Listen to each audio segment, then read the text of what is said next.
ये कोई साधारण समुद्र नहीं था, ये इतना विराट था कि इसे रोकने के लिए स्वयं भगवान हनुमान को आना पड़ा। ये जितना विशाल था उतनी ही गहरी थी उसकी प्यास, और वह प्यास थी भक्ति की। जब समुद्र देवता के भीतर भगवान जगन्नाथ के दर्शन की इच्छा जागी तो वह झुकने आया था, चरण स्पर्श करने आया था। लेकिन समस्या यह थी, उसकी भक्ति छोटी नहीं थी और उसकी विराटता सीमित नहीं थी। जब वह आगे बढ़ा तो उसके साथ केवल लहरें नहीं आईं, उसके साथ उसका पूरा अस्तित्व आया। मंदिर के आसपास की बस्तियां उस भक्ति के बोझ से डूबने लगी, घर बिखरने लगे। लोगों ने पुकारा, जय जगन्नाथ, ऐसी भक्ति से हमारी रक्षा करो प्रभु। तब भगवान जगन्नाथ ने कहा, यह अपराधी नहीं है, यह तो भक्ति से भरा हुआ एक ऐसा देवता है जिसकी विराटता ही उसकी भक्ति के आगे अभिशाप बन चुकी है। तभी उन्होंने पुकारा उस एक नाम को जो भक्ति को रोक नहीं सकता लेकिन उसे सीमा दे सकता है, हनुमान। भगवान जगन्नाथ ने कहा, तुम यहाँ खड़े रहोगे, तुम उस रेखा की तरह बनोगे जहाँ भक्ति झुकेगी लेकिन विनाश नहीं बनेगी। भगवान हनुमान खड़े हुए और पहली बार समुद्र रुका, लेकिन समुद्र की प्यास वह अभी भी बाकी थी, क्योंकि भक्ति यदि अधूरी रह जाए तो वह प्रतीक्षा नहीं करती, वह अवसर खोजती है। एक दिन हनुमान जी अपनी मर्यादा रेखा पर अडिग खड़े थे, तभी हवा में एक स्वर गूंजा, श्री राम जय राम।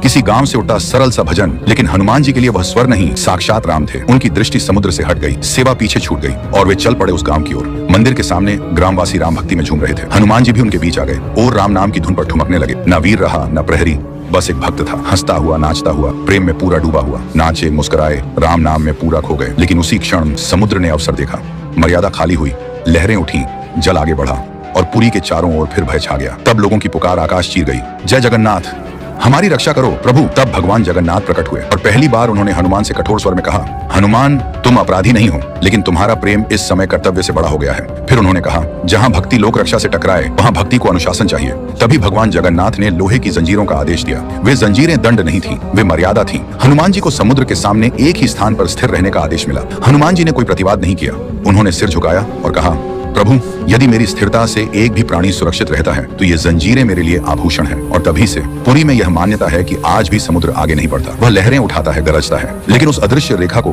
कभी पार नहीं करता, क्योंकि वहां भक्ति खड़ी है, सेवा में जकड़ी हुई, मर्यादा में बंधी हुई।